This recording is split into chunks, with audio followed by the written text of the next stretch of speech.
Have you ever wondered where our laws come from? Imagine a time long, long ago. People still needed rules to live together. They needed to know what was fair. They needed to understand what would happen if they broke a rule. This is a story about some very old rules. These rules were written down for everyone to see. They come from a place far away and a time very different from ours. These ancient rules belonged to a king named Hammurabi. He was a ruler in a land called Babylonia. This was nearly 4,000 years in the past. King Hammurabi wanted his kingdom to be orderly. He wanted people to treat each other well. So he gathered all the laws of his land. He put them together in one big collection. This collection of laws is called Hammurabi's Code. It is one of the oldest sets of written laws we have ever found. It shows us how people lived and what they thought was important. The code tells us about fairness and punishment. It talks about families and work. Understanding Hammurabi's code helps us understand our own world a little better. King Hammurabi was a powerful ruler. He reigned over Babylonia, a land in what we now call Iraq. This was around the year 1754 BC. Hammurabi was not just a king who fought wars. He was also a king who wanted to build a strong and fair society. He wanted his people to live in peace. He knew that for people to live together well, they needed clear rules. Before Hammurabi, laws were often just spoken, or perhaps they were different from one village to another. This could be very confusing for people. Hammurabi wanted to change this. He had a big idea. He decided to collect all the good laws from his land. He wanted to write them down so everyone knew them. So, Hammurabi ordered his wise people to gather these laws. They were laws about many things. They covered how people should behave with each other. They talked about buying and selling goods. They set out rules for families. They even had rules for doctors and builders. The king wanted these laws to be known by all his subjects. By writing the laws down, Hammurabi made them more permanent. It was a message that the king cared about justice. Hammurabi did something very special with his laws. He did not just write them on soft clay tablets that could break easily. He had them carved into a huge stone. This stone was called a stele. It was very tall, taller than a grown person. Imagine a big, dark stone pillar, and on this pillar hundreds of laws were carefully chiseled. This made the laws seem very important and lasting. This stone pillar was not hidden away in the king's palace. Instead, it was placed in a public place. It was likely put in a temple courtyard where many people would pass by. This meant that anyone who could read or anyone who could have someone read to them could know the laws. It was like an ancient public notice board. The message was clear: these are the rules of the land. Everyone should know them and follow them. At the very top of this stone pillar, there is a carving. It shows King Hammurabi standing before a god. This god is Shamash, the god of justice. Shamash is shown giving the laws to Hammurabi. This suggested that the laws were not just Hammurabi's ideas, it suggested they came from the gods themselves. One of the most famous ideas from Hammurabi's code is about fairness. It is often summed up by the phrase an eye for an eye, a tooth for a tooth. This sounds quite harsh to us today. But at the time, it was a way to limit revenge. It meant that the punishment should fit the crime. If someone caused another person to lose an eye, they might lose an eye too. It was a form of direct justice. However, this justice was not always the same for everyone. The code had different rules for different kinds of people. There were nobles, common people, and enslaved people. If a noble person hurt a common person, the punishment might be a fine. But if a common person hurt a noble person, the punishment could be much more severe. This shows that society in Babylon was not equal. Your place in society affected how the law treated you. The code tried to bring order to how people settled their arguments. It said the government, through its judges, would decide the punishment. Hammurabi's code had many rules about property.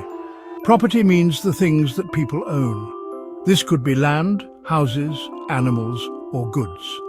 The code showed that owning things was very important in Babylonian society. There were laws to protect what belonged to you. If someone stole your ox, for example, There were clear rules about what should happen. The thief would have to pay back much more than the ox was worth or face a very harsh penalty. The code also dealt with damage to property. Imagine a farmer whose field was flooded because his neighbor did not look after his canal properly. The code had rules for this. The neighbor who was careless would have to pay for the lost crops. This shows that people had a responsibility to not harm other people's property through their actions or their neglect. These rules helped people live together more peacefully. They knew there were ways to solve disputes about their belongings. Contracts were also part of property law in the code.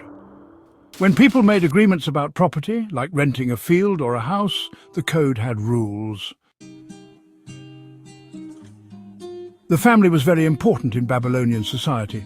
Hammurabi's code had many laws that dealt with family life. These laws covered things like marriage.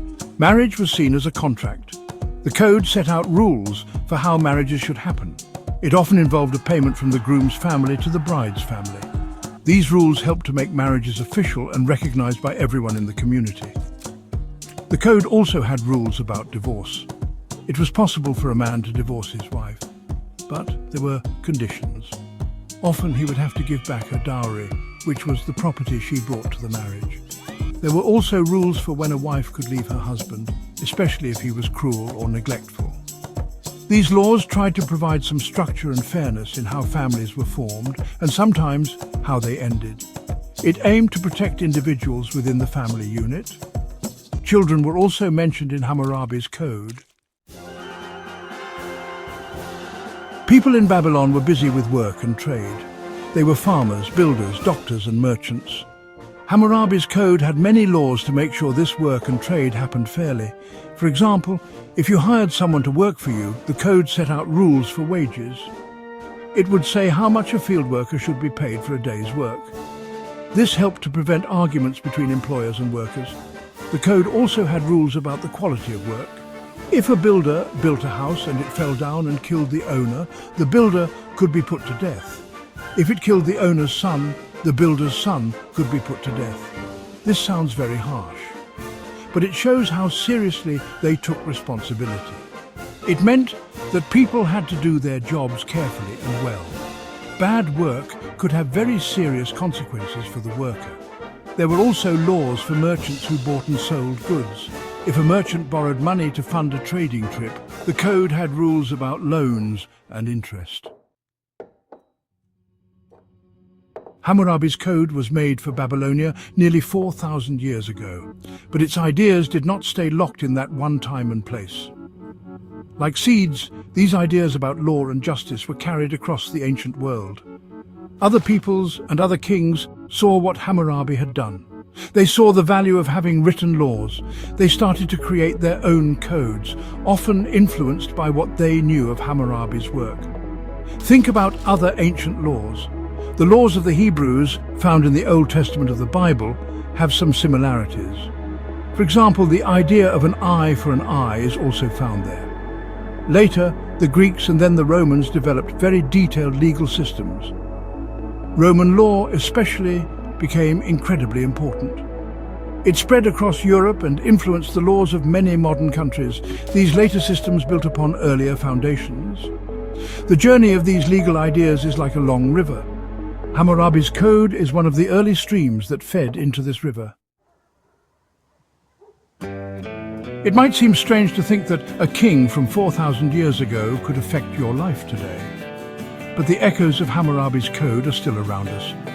Think about when you sign a contract, perhaps for a mobile phone. The idea that a written agreement is important can be traced back to ancient practices like those in Hammurabi's time. The code had rules for written agreements about renting fields or borrowing goods. Consider the idea that punishments should be decided by a court, not by individuals taking revenge. This is a core part of our legal systems. Hammurabi's code was a big step in moving away from private feuds towards state-controlled justice. When we talk about innocent until proven guilty, even though that specific phrase is much newer, the code did require evidence in some cases. It showed an early attempt to have a process for finding out the truth. The very fact that our laws are written down is a huge legacy. Imagine if laws were just secret or changed every day. It would be impossible to live an orderly life. Hammurabi's decision to carve his laws in stone for all to see was about transparency and permanence. We expect our laws to be public and accessible,